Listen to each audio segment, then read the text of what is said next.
नमस्कार। आज के डिजिटल युग में ऑनलाइन सुरक्षित रहना महत्वपूर्ण है, जहां हम संचार से लेकर बैंकिंग और खरीदारी तक अपने जीवन के विभिन्न पहलुओं के लिए इंटरनेट का उपयोग करते हैं। तो आज की इस वीडियो में हम जानेंगे कि ऑनलाइन सुरक्षित कैसे रहें। तो सबसे पहले आपकी डिजिटल सुरक्षा को बढ़ाने के लिए अपने डिवाइस पर स्ट्रॉन्ग यूनिक पासवर्ड बनाना महत्वपूर्ण है। पासवर्ड मैनेजर अक्सर ब्राउजर एक्सटेंशन और मोबाइल ऐप्स के साथ आते हैं, जिससे आपके सभी डिवाइस पर मजबूत पासवर्ड का उपयोग करना सुविधाजनक हो जाता है। Password manager complex random passwords उत्पन्न कर सकते हैं, जिनका अनुमान लगाना अटैकर्स के लिए मुश्किल होता है। ऐसे पासवर्ड का लक्ष्य रखें जो कम से कम 12 अक्षर लंबे हों और जिनमें बड़े और छोटे कैरेक्टर्स, नंबर्स और स्पेशल सिंबल्स का मिश्रण शामिल हो। यदि आपका डिवाइस डिफॉल्ट लॉगिन क्रेडेंशियल जैसे कि एडमिन, एडमिन या एडमिन पासवर्ड के साथ आता है, तो उन्हें तुरंत स्ट्रॉन्ग यूनिक पासवर्ड में बदलें। डिफॉल्ट पासवर्ड व्यापक रूप से ज्ञात हैं और आपके डिवाइस को हमलों के प्रति वल्नरेबल बनाते हैं। पासवर्ड नियमित रूप से अपडेट करें, यहाँ तक कि मजबूत पासवर्ड को भी समय समय पर अपडेट करने की आवश्यकता हो सकती है। कई विशेषज्ञ हर 3 से 6 महीने में अपना पासवर्ड बदलने की सलाह देते हैं, खासकर इंपॉर्टेंट अकाउंट्स के लिए। पासवर्ड मैनेजर आपको यह ट्रैक रखने में मदद कर सकता है कि पासवर्ड को कब अपडेट करने की आवश्यकता है। अपने डिवाइसेस को मजबूत, यूनिक पासकोड या पिन से सुरक्षित रखें। यह मोबाइल डिवाइस, लैपटॉप और डेस्कटॉप कंप्यूटर के लिए आवश्यक है। सुनिश्चित करें कि आपकी लॉक स्क्रीन सेटिंग्स के लिए पासकोड या बायोमेट्रिक प्रमाणीकरण जैसे कि फिंगरप्रिंट या फेस रिकॉग्निशन की आवश्यकता है। यदि आपका डिवाइस बायोमेट्रिक ऑथेंटिकेशन जैसे फिंगरप्रिंट या फेस रिकॉग्निशन का समर्थन करता है, तो इसका उपयोग करें। ये तरीके ट्रेडिशनल पासवर्ड की तुलना में अधिक सुरक्षित और सुविधाजनक हो सकते हैं। अपने डिवाइस को स्ट्रॉन्ग करने के लिए कभी भी अपना पासवर्ड साझा न करें। करीबी दोस्तों या परिवार के सदस्यों के साथ भी पासवर्ड साझा करने से बचें। यदि किसी अन्य को किसी अकाउंट तक पहुंच की आवश्यकता है, तो सेपरेट अकाउंट सुविधा का उपयोग करने या उचित अनुमतियों के साथ अलग अकाउंट बनाने पर विचार करें। किसी भी संदिग्ध गतिविधि के लिए अपने अकाउंट पर नजर रखें। यदि आपको कुछ असामान्य दिखाई देता है, तो तुरंत पासवर्ड बदलें और घटना की रिपोर्ट करें। Enable two-factor authentication. जब आप किसी अकाउंट के लिए टू-फैक्टर ऑथेंटिकेशन सक्षम करते हैं, तो आपको लॉगिन करते समय अपने पासवर्ड के अलावा दूसरी जानकारी प्रदान करनी होगी। दूसरा फैक्टर अक्सर एक टेम्पररी वन टाइम पासवर्ड होता है, जो मोबाइल ऐप द्वारा या हार्डवेयर टोकन द्वारा उत्पन्न होता है। कुछ टू फैक्टर ऑथेंटिकेशन मेथड्स में बायोमेट्रिक वेरिफिकेशन शामिल होता है, जैसे किसी डिवाइस को अनलॉक करने या किसी अकाउंट तक पहुंचने के लिए अपने फिंगरप्रिंट या चेहरे का उपयोग करना। टू फैक्टर ऑथेंटिकेशन आपके अकाउंट की सिक्योरिटी को महत्वपूर्ण रूप से बढ़ाता है, क्योंकि अगर कोई आपका पासवर्ड जानता है, तो भी वे दूसरे फैक्टर के बिना आपके अकाउंट तक नहीं पहुंच पाएंगे। समय समय पर अपनी टू फैक्टर ऑथेंटिकेशन सेटिंग्स की समीक्षा करें और अपडेट करें, खासकर यदि आप अपना फोन नंबर बदलते हैं। Two factor authentication two step verification का एक सबसेट है। टू फैक्टर ऑथेंटिकेशन को विशेष रूप से ऑथेंटिकेशन के 2 अलग-अलग फैक्टर्स की आवश्यकता होती है। दूसरी ओर टू स्टेप वेरिफिकेशन में आपकी आइडेंटिटी वेरीफाई करने के लिए मेथड्स की एक विस्तृत श्रृंखला शामिल हो सकती है और हमेशा 2 अलग-अलग प्रकार के फैक्टर्स की आवश्यकता नहीं हो सकती है। फिर भी दोनों अवधारणाओं का लक्ष्य केवल पासवर्ड से परे वेरिफिकेशन की एक एडिशनल लेयर जोड़कर सिक्योरिटी बढ़ाना है। याद रखें कि सबसे सुरक्षित पासवर्ड वे हैं जिन्हें आप नहीं जानते, क्योंकि वे एक विश्वसनीय पासवर्ड मैनेजर द्वारा जनरेट और प्रबंधित किए जाते हैं। अपनी व्यक्तिगत और वित्तीय जानकारी को ऑनलाइन सुरक्षित रखने के लिए फिशिंग से सावधान रहना आवश्यक है। फिशिंग इलेक्ट्रॉनिक कम्युनिकेशन में एक ट्रस्टेड एंटिटी के रूप में प्रस्तुत करके user names, passwords, credit card details जैसी संवेदनशील जानकारी प्राप्त करने का एक गलत प्रयास है।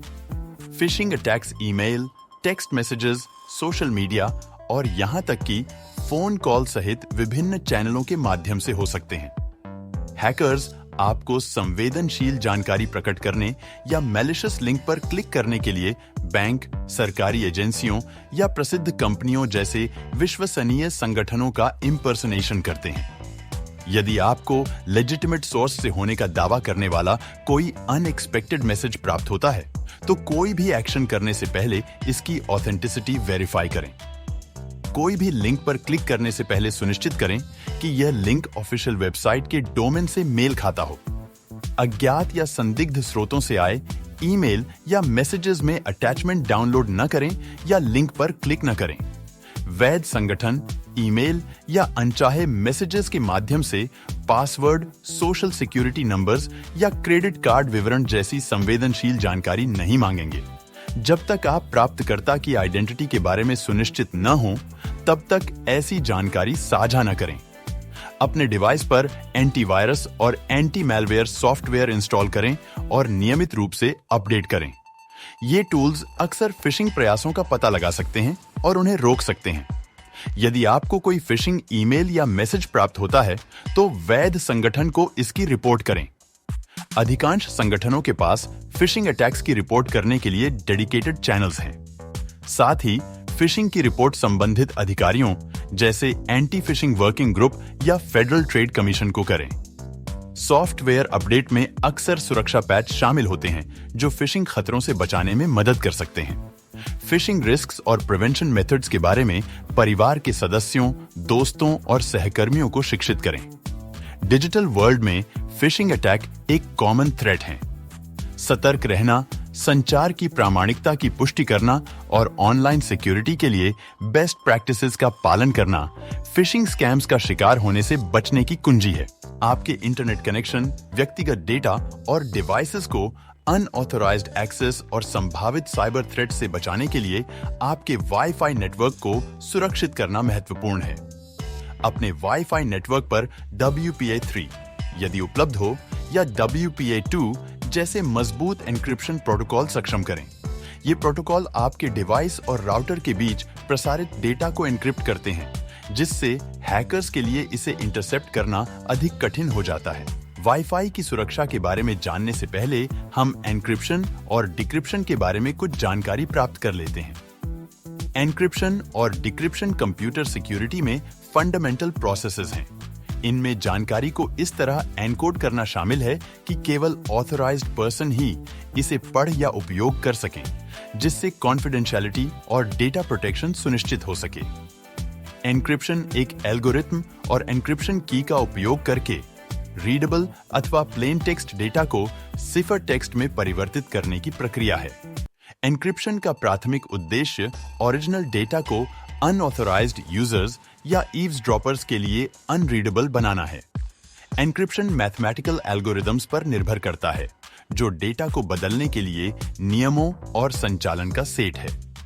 सामान्य एन्क्रिप्शन एल्गोरिदम में एडवांस्ड एन्क्रिप्शन स्टैंडर्ड शामिल हैं। प्लेन टेक्स्ट डेटा को सिफर टेक्स्ट में प्रोड्यूस करने के लिए एन्क्रिप्शन की के साथ एन्क्रिप्शन एल्गोरिथम संसाधित किया जाता है। सिफर टेक्स्ट मूल रूप से ओरिजिनल डेटा का एक क्रमबद्ध संस्करण है, जिससे डिक्रिप्शन की के बिना किसी के लिए भी इसका अर्थ समझना मुश्किल हो जाता है। एन्क्रिप्शन का उपयोग नेटवर्क पर डेटा ट्रांसमिशन को सुरक्षित करने के लिए किया जाता है। मैसेजिंग एप्स में एंड टू एंड एन्क्रिप्शन यह सुनिश्चित करता है कि केवल सेंडर और रेसिपिएंट ही मैसेजेस को पढ़ सकते हैं। डिक्रिप्शन एन्क्रिप्शन की विपरीत प्रक्रिया है। इसमें उचित डिक्रिप्शन एल्गोरिदम और की का उपयोग करके एन्क्रिप्टेड डेटा को उसके ओरिजिनल रीडेबल फॉर्म में परिवर्तित करना शामिल है। डिक्रिप्शन एल्गोरिदम को एन्क्रिप्शन की प्रक्रिया को रिवर्स के लिए डिजाइन किया गया है। वे ओरिजिनल प्लेन टेक्स्ट तैयार करने के लिए सिफर टेक्स्ट और डिक्रिप्शन की को इनपुट के रूप में लेते हैं। डिक्रिप्शन की का उपयोग विशेष रूप से डेटा को डिक्रिप्ट करने के लिए किया जाता है, जिसे संबंधित एन्क्रिप्शन की के साथ एन्क्रिप्ट किया गया है। अब हम वाईफाई नेटवर्क सुरक्षा के बारे में जानते हैं। अपने वाईफाई नेटवर्क के लिए एक लंबे, जटिल पासवर्ड का उपयोग करें। कॉमन वर्ड्स और फ्रेज जैसी आसानी से अनुमान लगाने योग्य जानकारी का उपयोग करने से बचें। अपने डिवाइस और राउटर द्वारा समर्थित उच्चतम स्तर का एन्क्रिप्शन चुनें, जैसे कि WPA3 सबसे सुरक्षित है। वर्चुअल प्राइवेट नेटवर्क VPN का उपयोग करें। एक VPN आपके इंटरनेट कनेक्शन को एन्क्रिप्ट करता है, जिससे हैकर्स के लिए आपके डेटा को रोकना मुश्किल हो जाता है। सार्वजनिक वाईफाई नेटवर्क का उपयोग करते समय यह विशेष रूप से महत्वपूर्ण है, क्योंकि ये अक्सर कम सुरक्षित होते हैं।